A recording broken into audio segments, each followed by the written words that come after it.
Hello everyone. स्वागत है आप लोगों का पीडब्ल्यू ओनली आईएएस के इस संभव बैच में। मैं आपका फैकल्टी जावेद हक।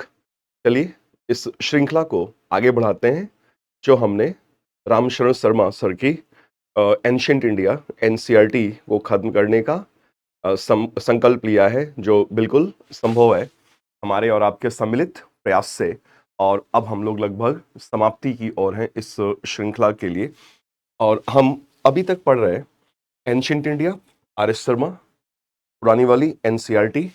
और हमने पिछले लेक्चर में इस टेक्स्ट बुक के दो चैप्टर्स को क्लब किया था और एक साथ पढ़ा था। गुप्त साम्राज्य का उत्थान और पतन और गुप्त साम्राज्य में सामान्य जनजीवन। आज के इस डिस्कशन में, इस लेक्चर में हम लोग पढ़ने जा रहे हैं कि किस प्रकार पूर्वी भारत में सभ्यता का प्रसार हुआ। पूर्वी भारत में सभ्यता का प्रसार, इस पे हम अध्ययन करेंगे।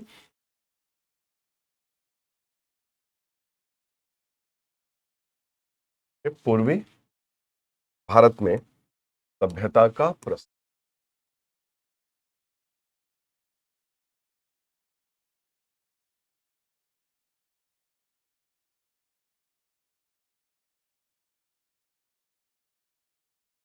है और हम ये देखेंगे कि किस प्रकार इस क्षेत्र में नए नए राज्यों का, छोटे छोटे ही सही परंतु कई राज्यों का उदय हुआ। और जहां भारत के अन्य क्षेत्रों में, जैसे गंगा यमुना के दोआब में, इस क्षेत्र में राज्य निर्माण की प्रक्रिया काफी पहले प्रारंभ हो गई थी, जबकि पूर्वी भारत के क्षेत्र में, जिसमें हम मुख्यतः उड़ीसा, बंगाल और असम और मध्य प्रदेश का कुछ पूर्वी भाग को भी शामिल करते हैं, देखेंगे कि यहाँ किस प्रकार से छोटे छोटे कई राज्यों का और कब निर्माण हुआ और उस राज्य निर्माण की प्रक्रिया, उसका मैकेनिज्म क्या था। तो let's begin with this topic, पूर्वी भारत में सभ्यता का प्रसार। और सबसे पहले तो ये कि अगर हम ये कह रहे हैं कि पूर्वी भारत में सभ्यता का प्रसार, तो एक बात तो हमें समझ में आ जा रही है यहाँ की, पूर्वी भारत में जिस समय की हम बात कर रहे हैं वो कौन सा समय ले रहे हैं, पूर्वी भारत क्षेत्र कौन सा ले रहे हैं, उड़ीसा, बंगाल, असम और पूर्वी मध्य प्रदेश के कुछ भाग को ले रहे हैं। और जब हम ये कह रहे हैं सभ्यता का प्रसार, तो इससे हमें समझना पड़ेगा कि सभ्यता के कुछ मूलभूत तत्व होते हैं।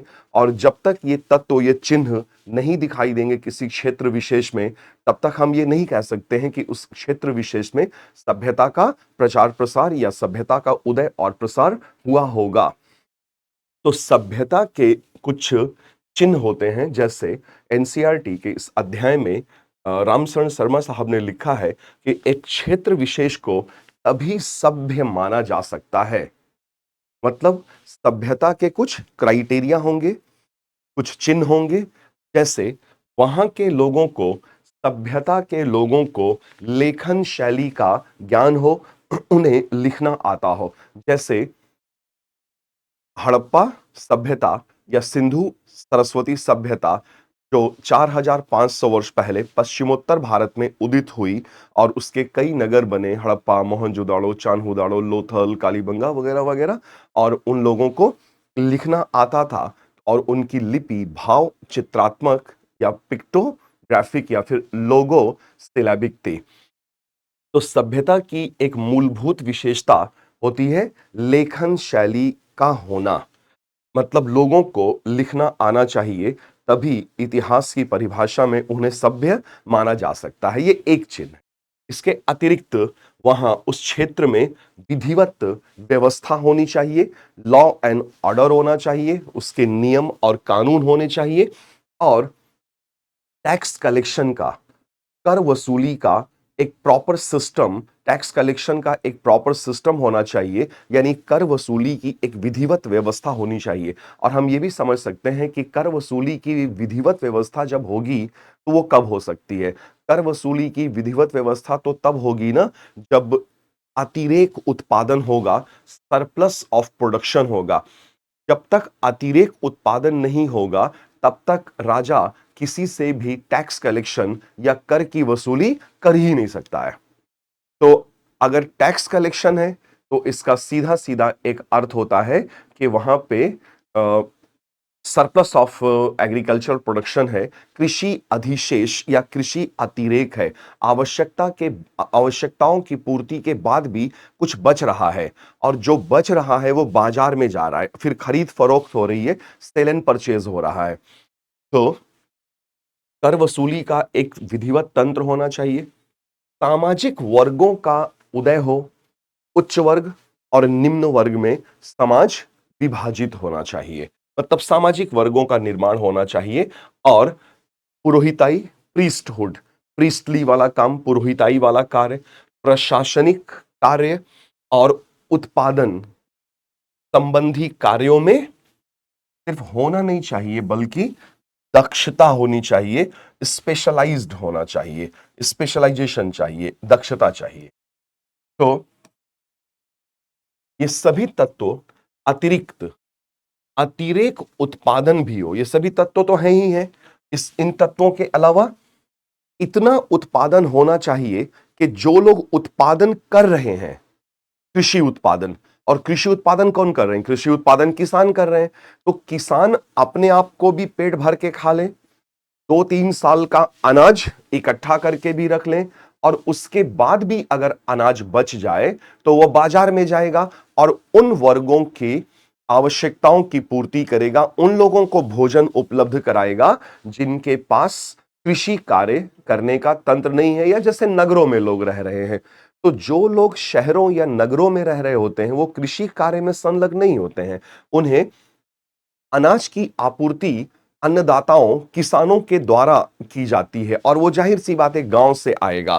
तो गांव में इतना कृषि उत्पादन हो कि गांव के लोगों का पेट भर जाए, खूब पेट भर के खा लें, 2-3 साल का कृषि वो अपना अनाज इकट्ठा करके भी रख लें, फूड रिजर्व भी हो, उसके बाद भी इतना बच जाए कि गैर कृषि उत्पादक वर्ग को भी भोजन उपलब्ध होना चाहिए, कि पर्याप्त भोजन उपलब्ध हो, ना केवल किसानों को बल्कि अन्य वर्गों को भी पर्याप्त मात्रा में भोजन उपलब्ध हो। तो इन सारे आधार पर हम ये कह सकते हैं कि उस क्षेत्र विशेष में सभ्यता का उदय हुआ और फिर सभ्यता फली फूली। तो पूर्वी भारत में जिसमें पूर्वी मध्य प्रदेश, उड़ीसा, बंगाल और असम के क्षेत्र हम सम्मिलित करते हैं, इन क्षेत्रों में सभ्यता के चिन्ह बाद में दिखाई देते हैं।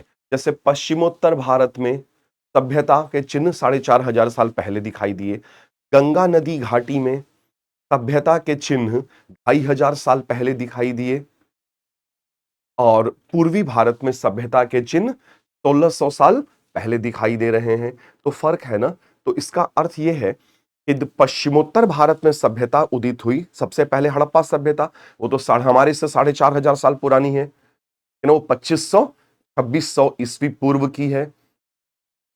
फिर ईस्वी पूर्व के भी पहले की है, 2500 ईस्वी पूर्व, ठीक है, उससे भी 100-200 साल आगे पीछे हो सकता है। और बाद में फिर 5वीं या 6ठी शताब्दी ईस्वी पूर्व, गौतम बुद्ध और महावीर जैन के समय में गंगा घाटी में सभ्यताओं का उदय होता है, ये सारे चिन्ह हमें दिखाई देते हैं। और बाद में चल करके पूर्वी भारत में सभ्यता का जब उदय होता है तो ये थोड़ा बाद में होता है, ये से चौथी शताब्दी से 7वीं शताब्दी के बीच में सभ्यता के चिन्ह दृष्टिगोचर होते हैं, सभ्यता के चिन्ह दिखाई देते हैं। किधर? असम, बंगाल, उड़ीसा और पूर्वी मध्य प्रदेश के क्षेत्र में। तो पश्चिमोत्तर भारत में देखिए,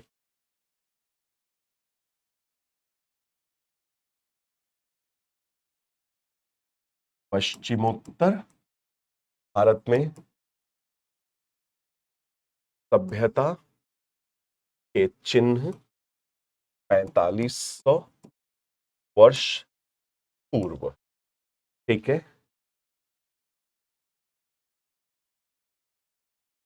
गंगा घाटी में सभ्यता के तत्व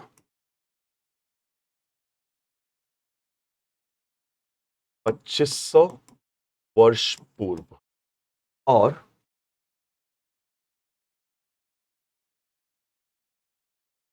पूर्वी भारत में सभ्यता के तत्व 1600 वर्ष हमारे से 1600 वर्ष पूर्व दिखाई देते हैं, यानी कि मुख्य रूप से चौथी शताब्दी ईस्वी में नजर आता है। तो एकदम स्पष्ट है कि पूर्वी भारत में जब सभ्यता का उदय और प्रसार हो रहा है तो ये थोड़ा बाद में हो रहा है, थोड़ा क्या ठीक ठाक बाद में हो रहा है। अगर आप हड़प्पा सभ्यता से या पश्चिमोत्तर भारत की सभ्यता से तुलना करें तो ये काफी बाद की बात है। कहाँ 4500 वर्ष पूर्व, कहाँ 1600 1700 वर्ष पूर्व हो रहा है। तो इसी को हमें इस डिस्कशन में, इस अध्याय में समझना है। ठीक है, अब देखिए, जैसे ये क्षेत्र गुप्त साम्राज्य का, ये पिंक कलर से जो दिख रहा है, ये गुप्त साम्राज्य का मुख्य भूभाग है, मुख्य भूभाग। तो पूर्वी भारत का अधिकांश भाग, पूर्वी भारत का अधिकांश भाग किसके नियंत्रण में है? गुप्त राजाओं के नियंत्रण में है, गुप्त साम्राज्य के नियंत्रण में है। और गुप्त साम्राज्य मुख्यतः जो चला, इसको हमने पिछले अध्याय में पढ़ा था, वो मुख्यतः 319 से 450 या 455 ईस्वी के आसपास चला था। और इसके बाद जैसे जैसे गुप्त साम्राज्य का पतन होता गया, इस वाले क्षेत्र में जब गुप्त साम्राज्य का पतन हुआ या हो रहा था, गुप्त साम्राज्य का पतन, तो इस क्षेत्र में छोटे छोटे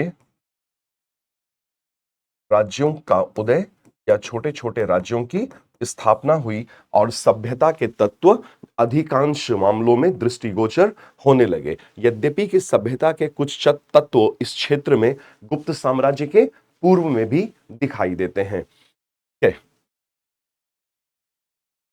चित्र देखिए, यहां पे लिखा हुआ है कामरूप, ठीक है, असम का कुछ क्षेत्र, गौड़ प्रदेश, बंगाल का कुछ क्षेत्र, यहां पर सभ्यता के चिन्ह, सभ्यता के तत्व दृष्टिगोचर तो हुए, लेकिन बाद की बात है।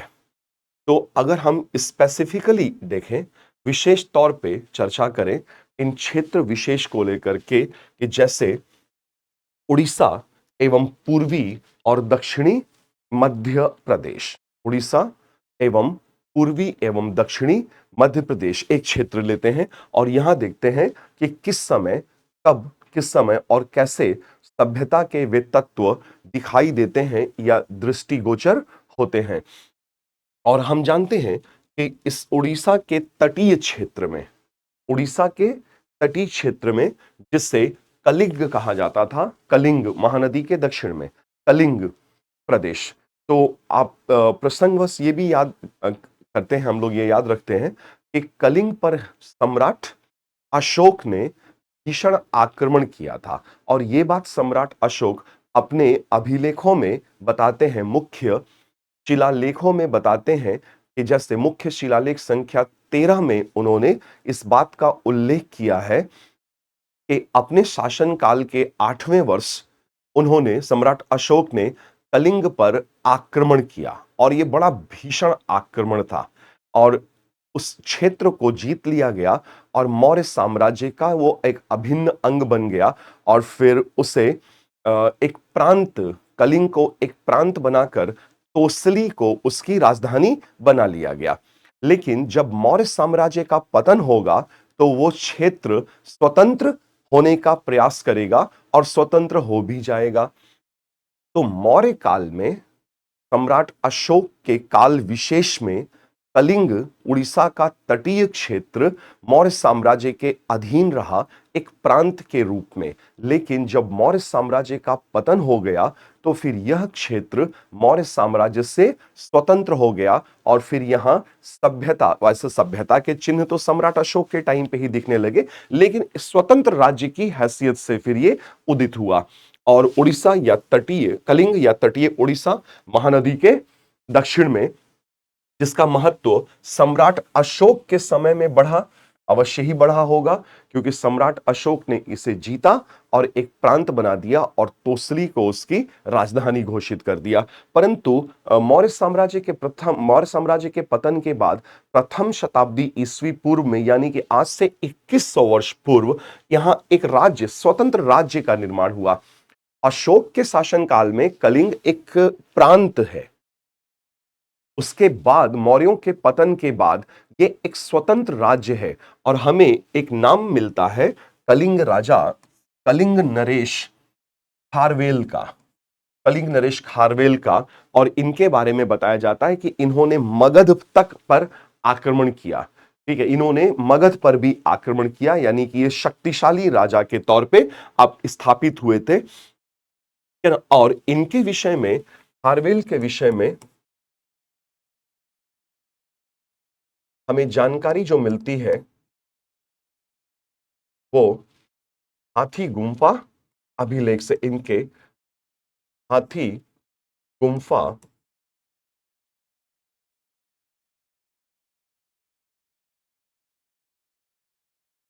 अभिलेख से प्राप्त होती है, जो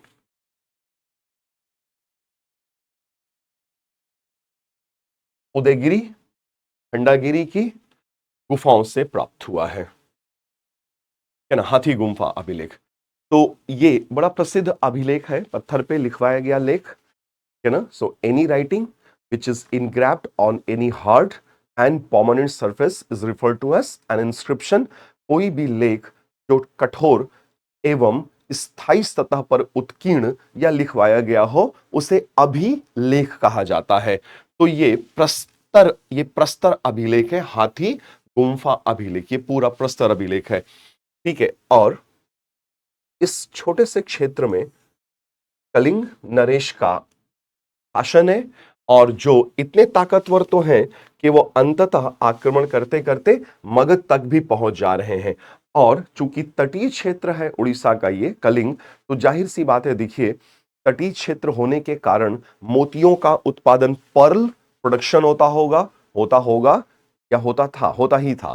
ठीक है ना, मोतियों का उत्पादन, क्योंकि घने जंगलों वाले भी क्षेत्र बड़े बड़े हैं यहाँ पे, और इधर पूर्वी भारत में हाथी, तो हाथियों के कारण वो हाथी दांत मिल जाएगा, आइवरी, और हाथी दांत पे तराश तराश करके बड़े शानदार, बड़े खूबसूरत सजावट के सामान बनाए जाते, और एक बड़ा ही मुलायम और आरामदायक मसलिन, मलमल का कपड़ा बनता था और इसको निर्यात किया जाता था।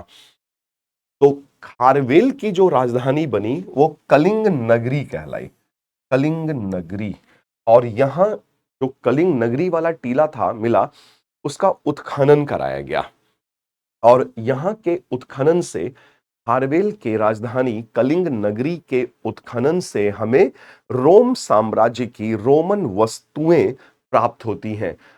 और अगर उत्खनन से रोमन वस्तुएं प्राप्त हो रही हैं, तो इसका मतलब तो बहुत साफ है कि इस क्षेत्र का रोम के साम्राज्य के साथ सुदूरवर्ती व्यापारिक संबंध रहा होगा। और हमने पहले के लेक्चर्स में भी पढ़ा है कि जो दक्षिण भारत में आज से 2100 साल, 2200 साल पहले तीन छोटे छोटे राज्यों का उदय हुआ, चोल, केर और पांडे, इनके यहाँ का भी, इनके लोगों का भी रोम के साम्राज्य के साथ सुदूरवर्ती व्यापारिक संबंध होता था। और हाथी दांत, मोती और मसाले, इन सब का निर्यात किया जाता था बड़ी मात्रा में रोम साम्राज्य को, और बदले में बुलियन, सोने चांदी के रूप में खूब मुनाफा होता था। है, तो कलिंग क्षेत्र का भी रोम के साम्राज्य के साथ सुदूरवर्ती व्यापारिक संबंध हुआ। और चौथी शताब्दी में इधर कोसल, ठीक है, कोसल और महाकंतारा को, इस क्षेत्र में हमें यह भी पता चलता है कि जब समुद्रगुप्त, हमने पढ़ा था लास्ट लेक्चर में इनके बारे में, कि समुद्रगुप्त ने इस क्षेत्र पर जब पूर्वी भारत पर आक्रमण किया, तो कोसल और महाकंतारा को इस क्षेत्र में समुद्रगुप्त ने जीता था। ये दो छोटे छोटे राज्य, और जो उत्तरी और पश्चिमी उड़ीसा में अवस्थित थे, उत्तरी एवं पश्चिमी उड़ीसा में अवस्थित थे। ठीक है, तो उड़ीसा एवं पूर्वी और दक्षिणी मध्य प्रदेश में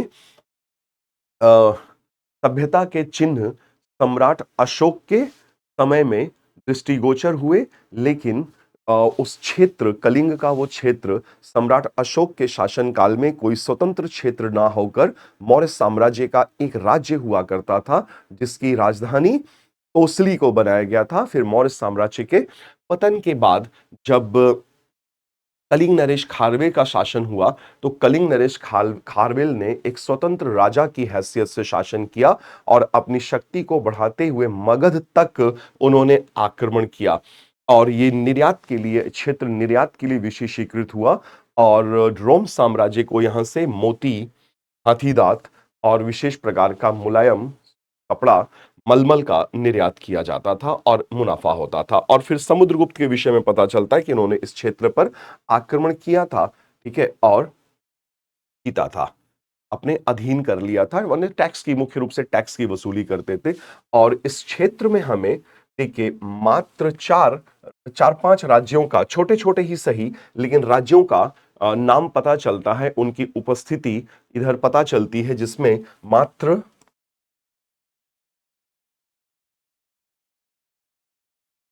मात्रस, वशिष्ठ, नल और मन। मात्र, वशिष्ठ, नल एंड मन जैसे राज्यों का नाम उल्लेख होता है, ठीक है। और इन राज्यों में देखिए एक और बड़ी विशेष बात पता चलती है कि यद्यपि कि ये छोटे छोटे ही हैं, ज्यादा बड़े बड़े राज्य हैं तो नहीं, लेकिन चूंकि यहाँ पर सभ्यता के तत्व दृष्टिगोचर हुए हैं, और सभ्यता का एक तत्व ये भी है देखिए कि उत्पादन, कृषि उत्पादन आवश्यकता से अधिक होना चाहिए। और जाहिर सी बात है इस क्षेत्र में कृषि उत्पादन आवश्यकता से कहीं अधिक हो रहा था और वो बाजार में पहुंचता है। फिर व्यापार और वाणिज्य होगा, और व्यापार और वाणिज्य को आसान बनाने के लिए मुद्रा व्यवस्था का उदय होगा। तो इस क्षेत्र में इन इन लोगों ने मेटल करेंसी भी, धातु के सिक्के भी जारी किए। धातु के सिक्के भी ये लोग जारी करते हैं, यानी कि सोने और चांदी के, इनमें से कुछ सोने के सिक्के जारी करते हैं और कुछ चांदी के सिक्के जारी करते हैं। तो धातु के सिक्के, चांदी एवं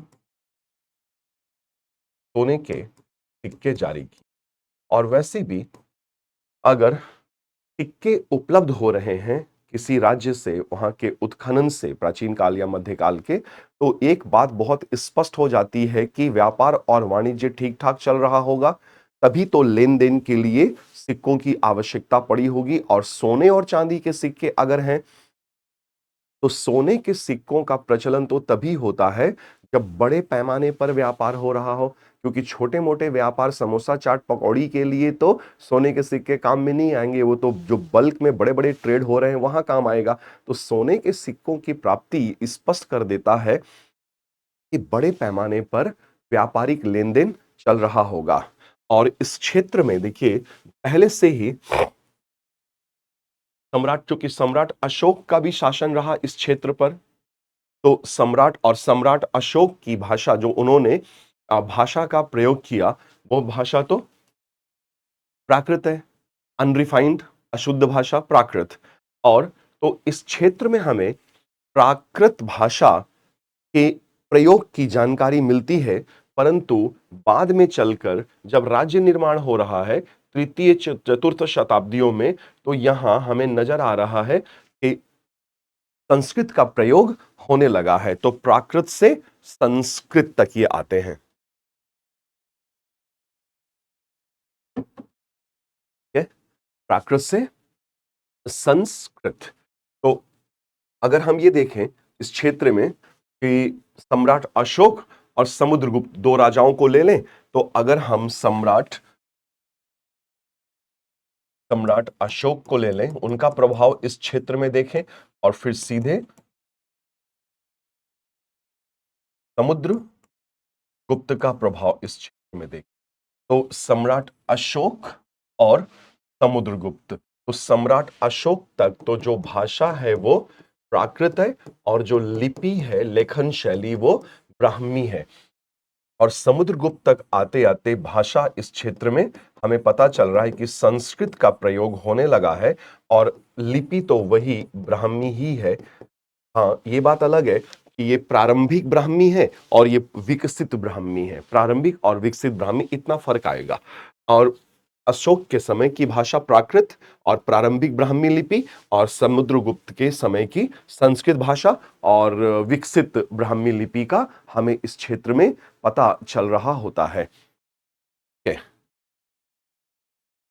और अगर हम बंगाल को देखें तो उत्तरी बंगाल, बंगाल, और जब हम बंगाल यहां पे कह रहे हैं तो बांग्लादेश को अलग करके नहीं समझ रहे हैं ना, ध्यान रखिएगा, क्योंकि तब के समय में बांग्लादेश या पाकिस्तान जैसे इन कुछ इन क्षेत्रों या देशों का अस्तित्व तो नहीं हुआ करता था। तो बंगाल, उत्तरी बंगाल में लेखन के साक्ष्य सम्राट अशोक के समय से ही मिलने लगते हैं। और सम्राट अशोक के समय की भाषा मुख्यतः प्राकृत है और लेखन शैली ब्राह्मी, प्रारंभिक ब्राह्मी, जिसे इस क्षेत्र में, पूर्वी क्षेत्र में पूर्वी ब्राह्मी कहा जाता था। तो और अभिलेख से हमें एक बात पता चलती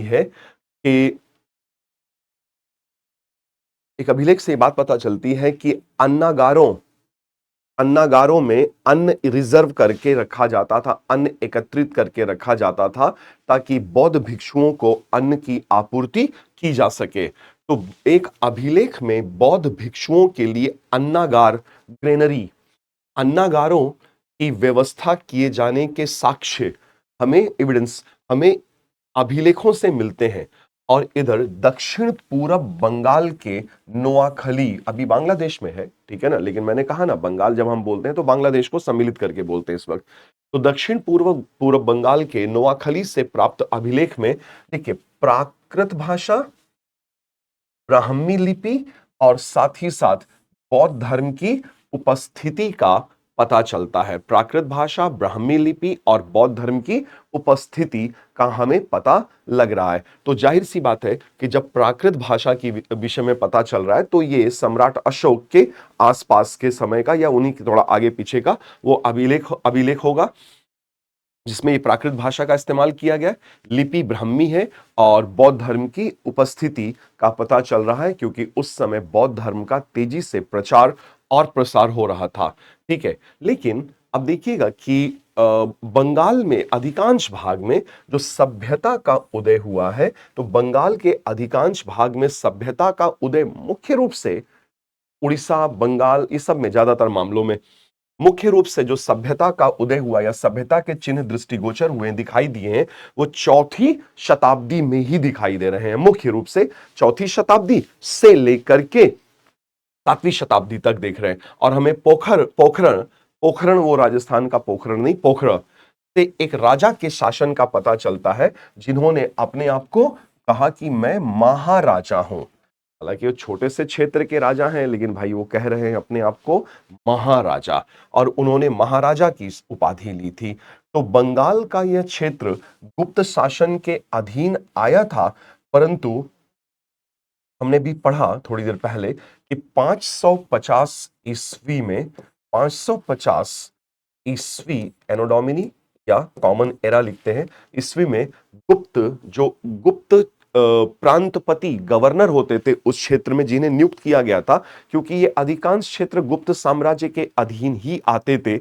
लेकिन जब 550 ईस्वी में या इसी के आसपास गुप्त साम्राज्य का आंतरिक एवं बाह्य कारकों के द्वारा पतन हो रहा था, तो जो इस पूर्वी क्षेत्र में, बंगाल के क्षेत्र में गुप्त प्रांतपति या गुप्त गवर्नर नियुक्त किए गए थे, उन्होंने देखा कि अरे राजा तो कमजोर पड़ रहे हैं, तो चलो ठीक है, हम ही अपने आप को स्वतंत्र कर लेते हैं। तो इस क्षेत्र में राजा अपने आप को स्वतंत्र करने लगे थे। ठीक है, और सामंत महाराजा ने अपने प्रशासनिक उपकरण विकसित कर लिए थे। सामंत महाराजा बोलने का मतलब यह है कि वो सामंत जो, जिन्हें भूमि का दान दिया गया था, भूमि अनुदान किया गया था, वो और पिछले ही लेक्चर में हमने इस बात पे चर्चा की थी कि अगर राजा किसी को, किसी ब्राह्मण या किसी बौद्ध मठ या मंदिर को कोई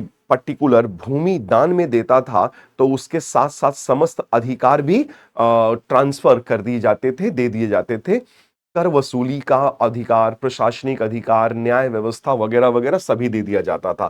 तो जब भूमि अनुदान किया जाता था, तो वो अनुदान में दिया गया क्षेत्र एक स्वतंत्र इकाई स्वतंत्र इकाई की हैसियत रखता था और उसकी स्थिति राज्य के भीतर राज्य के भीतर ही एक छोटे से राज्य की होती थी की हैसियत। और आप याद करिए, हमने पिछले लेक्चर में पढ़ा था कि प्रभावती गुप्ता, वाकाटक वाकाटक राजवंश में प्रभावती गुप्ता थी, जिनके पति रुद्रसेन की मृत्यु हो जाती है, तो वो शासन संभाल लेती है। और वो दांगुन दांगुन अभिलेख में ये बात लिखवाती हैं कि उन्होंने एक गांव, दांगुन अभिलेख में ये दांगुन गांव उन्होंने एक ब्राह्मण चनाला स्वामिन को दान में दे दिया था। चनाला स्वामिन ब्राह्मण को दान में दे दिया था और ये भी बताया कि मेरे अब सैनिक या प्रशासनिक अधिकारी इस गांव में नहीं जाएंगे, क्योंकि मैंने समस्त अधिकार भी चनाला स्वामिन को सौंप दिया है। तो वो चनाला स्वामिन उस गांव का एक स्वतंत्र शासक की हैसियत रखेगा और वो सामंत कहलाएगा।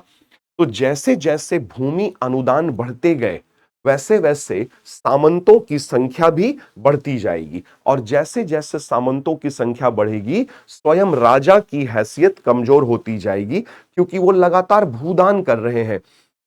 और राजाओं को जब लगता था कि एक क्षेत्र विशेष से टैक्स की वसूली करने में दिक्कत हो रही है, वहां विद्रोह हो जाएगा या कृषि क्षेत्र का विस्तार करना है, तो वो लोग क्या करते थे, उस क्षेत्र को उठा के किसी ब्राह्मण या बाद में क्षत्रिय या प्रशासनिक अधिकारियों को दान में दे दिया करते थे। तो इससे टैक्स वसूली का झंझट खत्म हो जाता था, विद्रोह को दबाने की जिम्मेदारी दान प्राप्तकर्ता की हो जाती थी। तो राजा अपने दायित्व से मुक्त हो जाता था, उसका जिम्मेदारी कम हो जाता था। लेकिन इस प्रक्रम में, इस प्रक्रिया में जितना ज्यादा राजा भूमि का दान करते जाएंगे, उसी हिसाब से उनकी केंद्रीय स्थिति कमजोर होती जाएगी और उनका राज्य भी तो सिकुड़ता जाएगा और अंत में एक ऐसा समय आएगा जबकि स्वयं राजा ही एक छोटे से क्षेत्र में सिमटकर सामंत की हैसियत रखने लगेगा।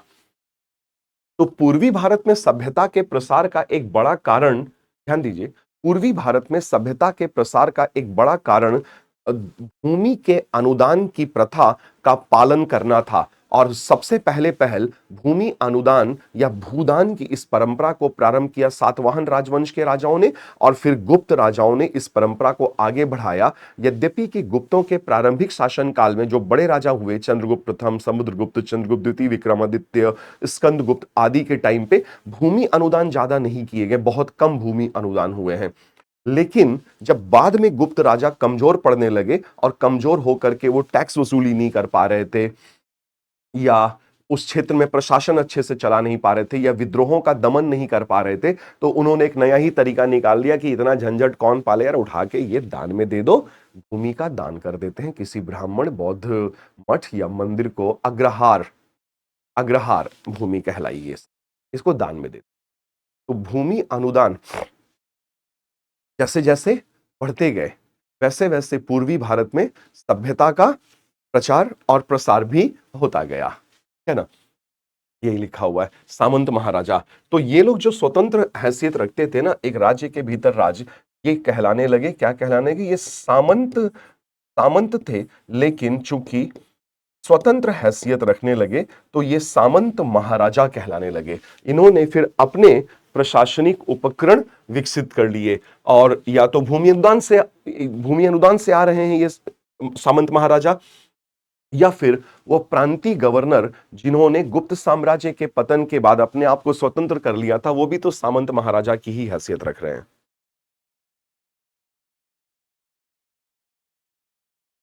ठीक है? और इधर देखिए, बंगाल का जो ब्रह्मपुत्र नदी के द्वारा बनाया गया डेल्टा क्षेत्र है, तो बंगाल के ब्रह्मपुत्र डेल्टाई क्षेत्र में समतट राज्य, समतट राज्य की उपस्थिति का पता चलता है। और इस समतट राज्य को गुप्त शासक समुद्रगुप्त ने अपने अधीन किया था और यहां से करों की वसूली भी की थी। लेकिन एक महत्वपूर्ण बात यह है कि कई राज्यों में हम ये देख रहे हैं कि ब्राह्मणीय व्यवस्था की स्थापना की गई, संस्कृत भाषा को लगाया गया, यज्ञ और कर्मकांड जैसी चीजें बढ़ी, क्योंकि भूमि अनुदान अधिकांशतः प्रारंभिक समय में सातवाहन और गुप्त राजाओं के द्वारा जो भूमि अनुदान किए गए वो मुख्यतः ब्राह्मणों को किए गए थे। तो ब्राह्मण जहां पर भी सामंत महाराजा की हैसियत रखते थे या स्वतंत्र इकाई पर शासन करने लगते थे, तो जाहिर सी बात है चूंकि वो ब्राह्मण है तो ब्राह्मणीय व्यवस्था की ही तो स्थापना करेंगे ना। वो संस्कृत भाषा को लगाने का प्रयास करेंगे, वो यज्ञ और कर्मकांड आदि पर जोर देने लगेंगे। तो अधिकांश छोटे छोटे राज्यों में हमें ब्राह्मणीय व्यवस्था के दर्शन होते हैं, क्योंकि कई कई क्षेत्रों में ब्राह्मणी व्यवस्था फली फूली। परंतु ब्रह्मपुत्र डेल्टाई क्षेत्र में जो समतट राज्य और यहां सभ्यता के चिन्ह जब दिखाई दिए, तो यहां चूंकि समुद्रगुप्त ने भी यहां पर शासन किया, अपनी अधीनता स्वीकार कराई थी, लेकिन ये फिर भी हमें ये पता चल रहा है कि ये समतट राज्य जब बनता है तो ये यहां पर ब्राह्मणीय तत्व हमें दिखाई नहीं दे रहे हैं। जैसे यहां संस्कृत भाषा की उपस्थिति दर्ज नहीं हो रही है, तो यहां न तो संस्कृत का कुछ अता पता चल रहा है, संस्कृत का पता नहीं चल रहा है, और ना ही संस्कृत का पता चल रहा है, और ना ही ब्राह्मणिकल सिस्टम या वर्ण व्यवस्था, ब्राह्मण क्षत्रिय वैश्य और शूद्र जन्म पर आधारित, और ना ही वर्ण व्यवस्था का पता चल रहा है। ठीक है। और 525 ईस्वी में एक विधिवत समतट राज्य की स्थापना होती है, यह पता चल रहा है। तो प्रारंभ में समतट राज्य स्वतंत्र हैसियत नहीं रख रहा है, वो समुद्रगुप्त या गुप्त राजाओं के अधीन है, लेकिन बाद में चल करके ये स्वतंत्र हैसियत रख रहा है और ये स्वतंत्र राज्य के रूप में स्थापित हो रहा है। ये लगभग 525 ईस्वी, और तब तक तो गुप्त साम्राज्य का लगभग पतन हो ही चुका था, और 550 में तो गुप्त साम्राज्य पूरी तरह से ही समाप्त हो जाता है। उधर असम के ब्रह्मपुत्र डेल्टाई क्षेत्र में कामरूप, ठीक है, एक प्रभावशाली राज्य के रूप में आता है। ठीक है। तो ये समतट जो है ना राज्य, ये बंगाल का ब्रह्मपुत्र डेल्टाई क्षेत्र है, और असम के ब्रह्मपुत्र डेल्टाई क्षेत्र में कामरूप राज्य, एक कामरूप राज्य का उदय होता है। और देखिए समुद्रगुप्त के समुद्रगुप्त से संबंधित जो जानकारियां हमें मिल पाती हैं, जैसे प्रयाग प्रशस्ति हरिसेन की आदि से, तो वहां से हमें पता चलता है कि समुद्रगुप्त ने कामरूप और दवाक क्षेत्र से करों की वसूली की थी। मतलब इन क्षेत्रों पर अपना आधिपत्य जमाया था और यहां से टैक्स कलेक्शन किया करते थे। कहां से टैक्स कलेक्शन? कामरूप से और दवाक से टैक्स कलेक्शन किया करते थे। और बाद में चल के जब गुप्त खत्म होंगे तो कामरूप में स्वतंत्र राज्य की स्थापना होगी और वहां के राजा वर्मन वर्मन की उपाधि धारण किया करते थे। जैसे कि 7वीं शताब्दी में हमें पता चलता है कि वहां पर भास्कर वर्मन हुआ करते थे, जो उस क्षेत्र के एक प्रमुख राजा के तौर पे स्थापित हुए, या उन्होंने अपने आप को एक प्रमुख राजा के तौर पर स्थापित किया था। तो दो तीन चीजें हमें यहां समझ में आ रही हैं कि पश्चिमी भारत में जब सभ्यता के चिन्ह दृष्टिगोचर हो रहे हैं, तो शुरुआती दौर में सम्राट अशोक के द्वारा सभ्यता के तत्वों का वहां प्रचार और प्रसार किया गया।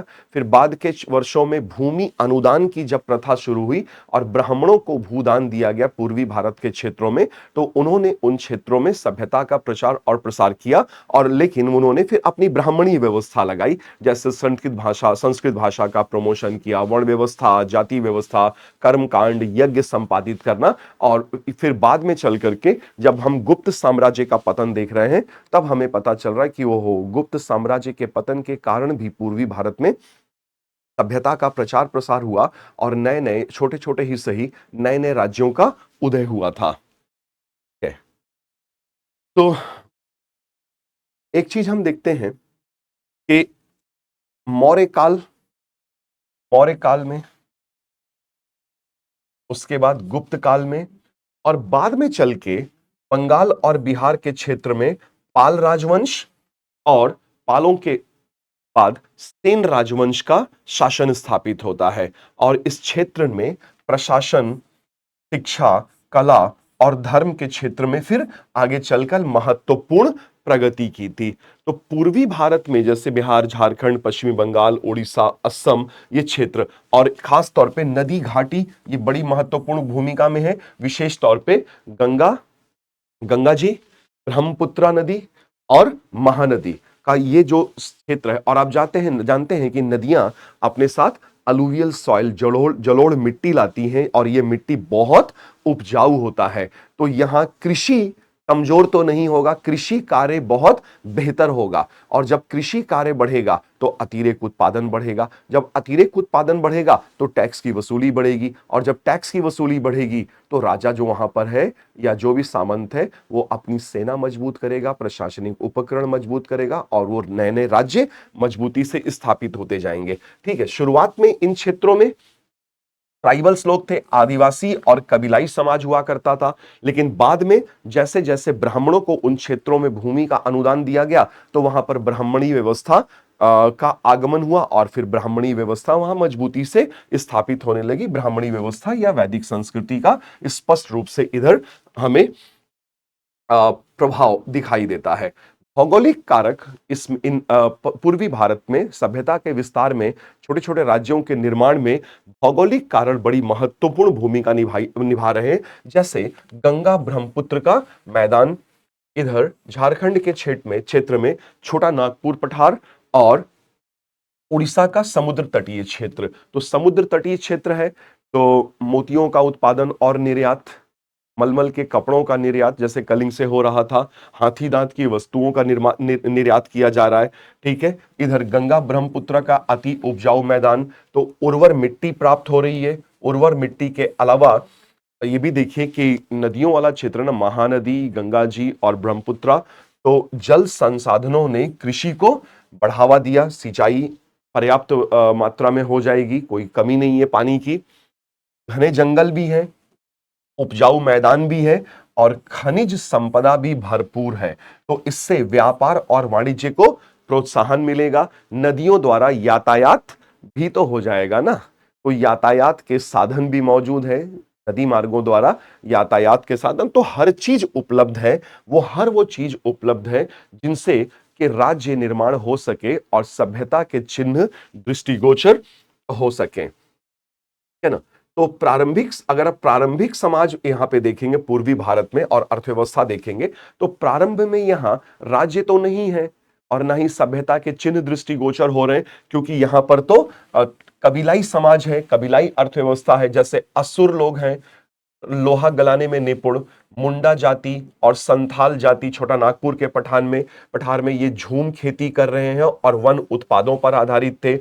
हड़िया कबीले के लोग शिकार और मछली पकड़ने पर निर्भर थे। तो जब कबीलाई व्यवस्था थी ना यहाँ पर, पहले जब राज्य निर्माण या सभ्यता के चिन्ह नहीं दिखाई दे रहे थे, तो जनजीवन सामूहिक था, सामूहिक जीवन और कबीलाई व्यवस्था था। लेकिन बाद में चल करके फिर धीरे धीरे कृषि उत्पादन बढ़ा, आर्थिक गतिविधियां बढ़ी, तो चावल और गन्ना की खेती होने लगेगी। और शुरू में तो ज्यादा उत्पादन नहीं होगा क्योंकि कबीलाई हैं और झूम खेती कर रहे हैं। तो झूम खेती में विधिवत खेती तो होता नहीं है, ऐसे दाना वाना थोड़ा बहुत ऊपर से खोद खोद के हल्का हल्का दाना बीज लगा दिए, जो हुआ फसल काटे, चल दिए आगे, जो नहीं हुआ उसको जलाए और आगे बढ़ गए। तो लगातार एक क्षेत्र से दूसरे क्षेत्र में माइग्रेट करते रहते झूम खेती वाले। लेकिन बाद में झूम खेती छोड़ करके धीरे धीरे स्थायी रूप से कृषि कार्य प्रारंभ होगा। तब फिर कृषि उत्पादन जब बढ़ेगा, अतिरेक होगा, तब जाकर के सभ्यता के तत्व दृष्टिगोचर होंगे। तो आरंभिक झूम खेती पद्धति से विकसित होकर फिर स्थायी कृषि प्रारंभ होता है, और इधर पशुपालन भी बढ़ेगा और मत्स्य पालन, मछली पकड़ने का महत्व भी आएगा। और चूंकि तटीय क्षेत्र है, कृषि उत्पादन, उपजाऊ जमीन, नदी, यातायात उपलब्ध, सब कुछ उपलब्ध है, तो व्यापार और वाणिज्य तो होगा ही होगा। तो जैसे हम ताम्रलिप्ति, एक बड़ा प्रसिद्ध बंदरगाह हुआ उस समय का ताम्रलिप्ति, ठीक है ना, पाटलिपुत्र और उड़ीसा जैसे बंदरगाहों से और फिर दक्षिण पूर्व एशिया तक समुद्री व्यापार, साउथ ईस्ट एशिया, जावा, सुमात्रा, मलक्का, बोर्नियो, इंडोनेशिया, उस तरफ तक भी ये सुदूरवर्ती व्यापारिक संबंध स्थापित हो जाएगा। है। और फिर 8वीं से 12वीं शताब्दी में इस क्षेत्र में पाल वंश आ जाता है। और हालांकि ये चीज है कि जो पाल वंश के शासक हैं, धर्मपाल, देवपाल और गोपाल ने तो स्थापना ही की थी, तो ये लोग वास्तव में बौद्ध धर्म का संरक्षण कर रहे थे। और फिर धर्मपाल ने विक्रमशिला विश्वविद्यालय की स्थापना की, प्रसिद्ध विश्वविद्यालय हुआ। और फिर सोमपुरा विश्वविद्यालय, महाविहार, विक्रमशिला महाविहार का निर्माण कराया गया। यद्यपि कि इस समय पाल राजाओं के संरक्षण में बौद्ध धर्म में तांत्रिक क्रियाकलापों का प्रवेश होता है और बौद्ध धर्म की एक नई शाखा का उदय, यहां पे उदय तो पहले ही हो गया था, पाल राजवंश से पहले ही हो गया था, लेकिन विकास होता है वज्रयान, बौद्ध धर्म की वज्रयान शाखा। और इसी का एक बड़ा केंद्र होता है विक्रमशिला। विक्रमशिला एक बड़ा केंद्र है। आर्थिक गतिविधियां, समुद्री व्यापार का उत्कर्ष होगा, ताम्रलिप्ति बंदरगाह का महत्व बहुत ज्यादा होगा, क्योंकि इसी से फिर दक्षिण पूर्व एशिया के साथ सुदूरवर्ती व्यापारिक संबंधों की स्थापना की जाएगी। कई सारा सांस्कृतिक योगदान पड़ेगा, इस योगदान आया।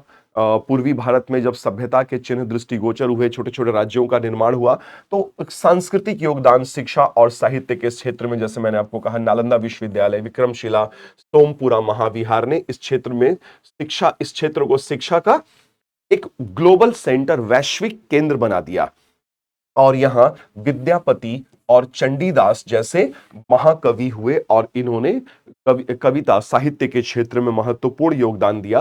फिर पाल राजाओं के संरक्षण में मूर्ति कला की पाल शैली का विकास हुआ और बौद्ध धर्म के और उस तांत्रिक संप्रदाय जो वज्रयान था उससे संबंधित मूर्तियों का निर्माण कराया गया। फिर इसी वाले क्षेत्र में हिंदू धर्म से संबंधित मंदिर वास्तुकला का विकास होता है और उड़ीसा में कोणार्क का सूर्य मंदिर बनता है। और फिर बिहार और बंगाल के मंदिर, इनको कला और संस्कृति वाले लेक्चर्स में आप डिटेल में पढ़ते हैं। धार्मिक योगदान, बौद्ध धर्म का उदय और प्रसार, जैन धर्म, जैसे कलिंग नरेश खारवेल जैन धर्म को पैट्रोनाइज कर रहा है, पाल लोग बौद्ध धर्म को पैट्रोनाइज कर रहे हैं, संरक्षण दे रहे हैं। और कुछ राजा शैव परंपराओं, वैष्णव और शैव परंपराओं का प्रसार कर रहे हैं। तो और इसी में देखिए, जब जैसे जैसे उत्पादन अतिरेक होता जाएगा, सभ्यता के चिन्ह बढ़ते जाएंगे, राज्यों का निर्माण बढ़ता जाएगा, तो सामाजिक संरचना भी जटिल होती जाएगी और उच्च वर्ग और निम्न वर्ग में समाज बटेगा ही बटेगा। और सामंती समाज, चूंकि सामंतों की संख्या बढ़ी है भूमि अनुदान से, तो समाज सामंती होता जाएगा। नए नए कबीलाई लोगों को जब हिंदू फोल्ड में, हिंदू संस्कृति में लाया गया, तो उन्हें जाति का दर्जा दिया गया और उन्हें, क्योंकि वर्ण व्यवस्था में तो 4 ही वर्ण हैं, और जब कबीलाई लोग ब्राह्मणिकल सिस्टम में, ब्राह्मणी व्यवस्था में आ रहे, तो उन्हें कहां रखें, वर्ण व्यवस्था में तो उनके लिए जगह नहीं है। तो जो कबीलाई लोग आए तो उन्हीं को क्या बना दिया गया कि ये जाति है। तो जातियों की संख्या में तेजी से बढ़ोतरी होगी इस समय, चूंकि सामंती व्यवस्था मजबूत होती जाएगी और पुरुषों का वर्चस्व बढ़ता जाएगा, पितृसत्तात्मकता बढ़ती जाएगी, तो उसी के अनुपात में महिलाओं की स्थिति में लगातार गिरावट आने लगेगी। और प्रशासनिक व्यवस्था के रूप में हम ये देखते हैं कि मौर्य और पाल काल में केंद्रीय शासन व्यवस्था आती है। तो मौर्यों के समय में तो ये क्षेत्र पूरा केंद्रीकृत था और पालों ने फिर केंद्रीकृत किया, कुछ गुप्तों ने भी केंद्रीकृत किया, लेकिन ज्यादातर मामलों में यहाँ पे छोटे छोटे राज्यों का ही उदय और विकास हुआ था। और सेन पाल के बाद सेन काल में फिर से सामंती व्यवस्था बढ़ेगी। तो ये था पूर्वी भारत में सभ्यता का प्रसार, है ना। तो इस अध्याय को हमने कंप्लीट किया और इसी सीरीज को आगे बढ़ाएंगे हम। तो अब हम जब आगे बढ़ेंगे यहाँ से अगले लेक्चर्स में, तो अब हमारे पास ज्यादा अध्याय नहीं बच रहे हैं। इस टेक्स्ट बुक को हमने अब लगभग समाप्त कर दिया है, 2-3 अध्याय और रह गए हैं। बाकी आगे के 1-2 लेक्चर्स में हम उन अध्यायों पर विस्तृत चर्चा करके इस कोर्स को कंप्लीट कर लेंगे सफलतापूर्वक। हमने अपने लक्ष्य को संभव बनाया हमारे और आपके सहयोग से। तो चलिए अगले लेक्चर में हम लोग मिलते हैं, आगे के कुछ चैप्टर्स पे चर्चा करेंगे। तब तक के लिए आप लोग अपना ख्याल रखिएगा। Thank you so much. Thanks.